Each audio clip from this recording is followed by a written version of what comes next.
Happy New Year, Groovy subscribers. I hope you enjoyed the new year celebrating with friends, family, or even by yourself. A new year, a new vid. So let's just get into it.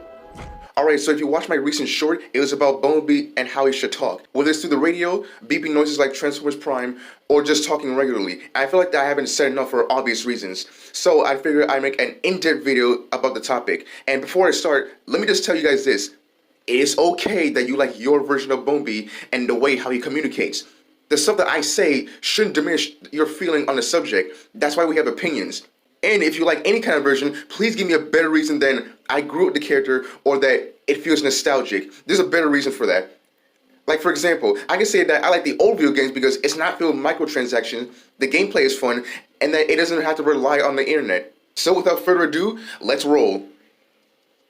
Okay, so I said before that I love the unique take on Bay vs. Bumblebee using the radio, and that it adds more to his character, but at the same time, it's still a gimmick. And not just any gimmick, a repetitive gimmick that doesn't stay consistent just like the movies. Don't get me wrong, I like the way when he speaks, he used different clips in order to formulate sentences. Can you talk? XM satellite radio. Digital cables brings you. Broadcasting system. You're wonderful, you're wonderful. Message from Starfleet. Well, the inanimate best, Mrs. B. Down like visitors from heaven, hallelujah. But the problem is the writing. They started out with something very interesting, and they hardly got around it until it was magically resolved at the very end with no build-up. No, seriously, his voice was magically fixed at the first movie without any explanation. Then it stopped working at Revenge of the Fallen for some reason, which was never explained because obviously Michael Bay and Hasbro wanted to capitalize it after the first movie. They only got around it until the last night, where they attempt to fix it, but failed. And then during Bumblebee's fight with Nemesis Prime, he starts speaking again out of nowhere. Where was the build-up? Even Kate Yeager felt bamboozled at this moment. I want to ask you guys this question. Remember when Bayverse fans preferred the Bayverse end at Dark of the Moon? Yeah, imagine if Dark of the Moon was the final Transformers film. That means that the voice box plot hole would have never been resolved. As in, we never get Bumblebee either having to try to fix his voice or accepting that he can use the radio. Do you guys remember when Ratchet said this? His vocal processes were damaged in battle. I'm still working on them. Yeah, crazy how this dude has been in 4 movies and never worked on him at all. Oh, for the love of... Give me someone who speaks something other than bleep. This is my overall thoughts on Bumblebee speaking in Transformers Prime. I understand people have a liking to this version of Bumblebee because they grew up with the character, and that's fair because I grew up with this character as well, like the Bay vs. Bumblebee. And yes, they're taking inspiration from Bay vs. B. This is maybe just me, but I don't feel anything when he's speaking beep boop bop bop noises, especially when he's communicating with Raph. Speaking of which, no pun intended, but how does Raph understand Bumblebee? It was never explained at all. You could say it was Morse code, but again, it was never explained at all. I don't mind him making the beeping noises necessarily.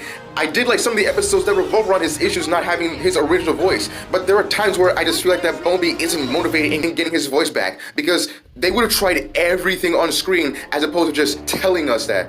Before anyone starts typing in the comments, just hear me out for a second.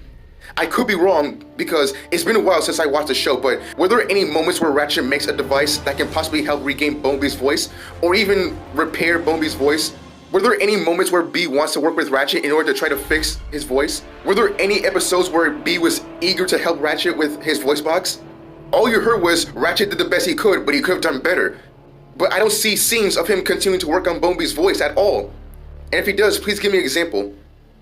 Has Ratchet ever operated on Bumblebee, tweaking a few things to see what kind of results that he might get? And I'm not talking about the flashback. I feel that The Last Night did a way better job at showing that at least they tried fixing Bumblebee's voice, and I hate that movie with every fiber of my being. Why can't they show us Ratchet trying to fix B's voice, but fails each time because he needs the right parts in order to make it work somehow, which causes Ratchet to grow more frustrated and self-doubt in his own ability as a medical officer. The show keeps on bringing up Bumblebee missing his voice, but I don't remember scenes of Ratchet continuing to fix his voice at all, or Bumblebee being motivated into getting his voice back. I mean, his voice was magically fixed via cyber matter in the final season, which I honestly liked as a kid, but as I grow older, it kind of feels like a cop-out. And this is coming from a guy who likes writing and creating his own characters. By the way, you should check out my art channel if you're interested. But I know that probably some of you are thinking, well, what do you expect them to do? Well, have Ratchet try to fix Bumblebee's voice so he doesn't feel useless. and that way he can probably understand how to fix vocal processors. Upon watching the Bumblebee movie, I really like Dylan O'Brien's voice acting for the character. He fit perfectly well for the role. He's got that youth in him, you know? Sorry I'm late. Hit a little traffic. Optimus? Oh no. Please. This is a mistake. Stay cool. Hold your fire. I don't want to hurt anyone. Even when he was playing with the humans, I felt more for him by his tone. Until he got muted again, trying to match up with the Bayverse. I was slightly annoyed, but I kind of let it slide. And when it was announced that Rise of the Beast was coming, I was thinking, oh cool, so maybe Ratchet or some other Autobot can fix Bumblebee's voice and leave it at that. Until Rise of the Beast, for some reason, have him using movie quotes rather than just talking normally. Calling all Autobots! Yippee-ki-yay,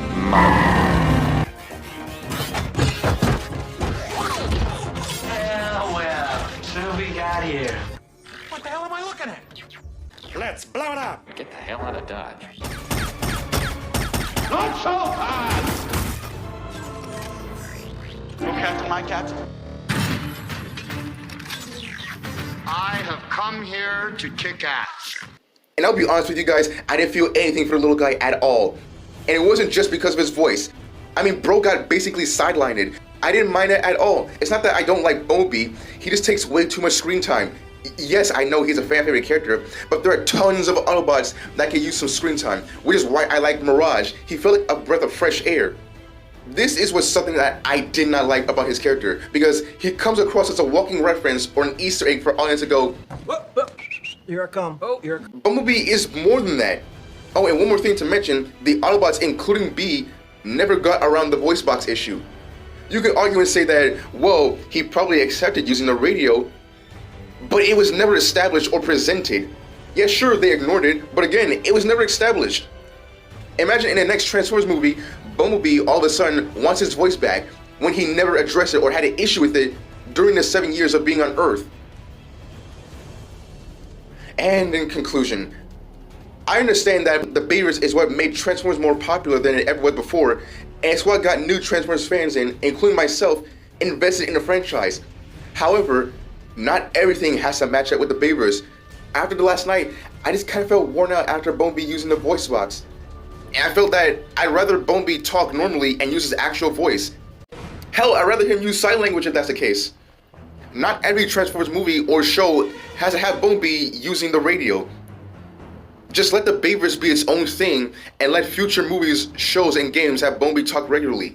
There were a few comments saying that him using his regular voice ruins his character, or that it just becomes a letdown, but they don't explain it. I've also heard some fans say that it would be cool for him to talk normally, but also use the radio voice at the same time. Personally, I don't see how that could play out, but for you guys that actually like the idea, please explain to me. Because I don't see how that would work in the slightest, and what purpose would it serve? I just don't want to hear the same side plot line about Bumblebee losing his voice and then being dragged out until it's fixed at the very end. The only time I'll give it a pass is if they fix his voice within the same movie or show and put it to rest. Like Cyberverse, for example. I like the way how the show handled Bumblebee's voice. It was broken at first, but it was fixed later on in the season. Again! I want another ride! Bumblebee, I can't believe it. Wait, I thought Ratchet fixed your voice box. What are you doing here? Hanging out, having fun. I'm really fast. I had no idea the Autobots were on Earth. Totally. Me too! You're awesome! So, you made it. Where are the others? That's a great question. And the answer is... First, you gotta tell me something. What? Who are You. we were on the moon, and that's when I saw this yellow beast thing. It was watching us. Hold still. And I know it has something to do with the Allspark. This? Sort of, but smaller. What's up with Grim? That fool drank my hyperfuel. His body's trying to burn off the excess energy. We gotta stop him. Don't you have something for this? Your hyperfuel is way more hyper than your mega magnetizer is mega. Correction. It was fixed, but it wasn't fixed. What I'm saying is that It was magically fixed without any explanation. It's not the best example, but you kind of understand where I'm going at.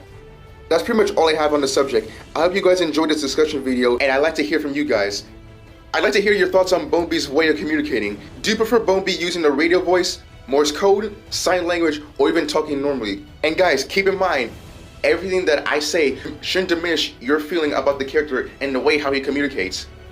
Feel free to speak your mind in the comments, even if it is something that I disagree with and vice versa. Anyways, Happy New Year, and I'm out of here. Bye. Give the video a like, give the video a shout out, above all, give the channel a groovy subscriber.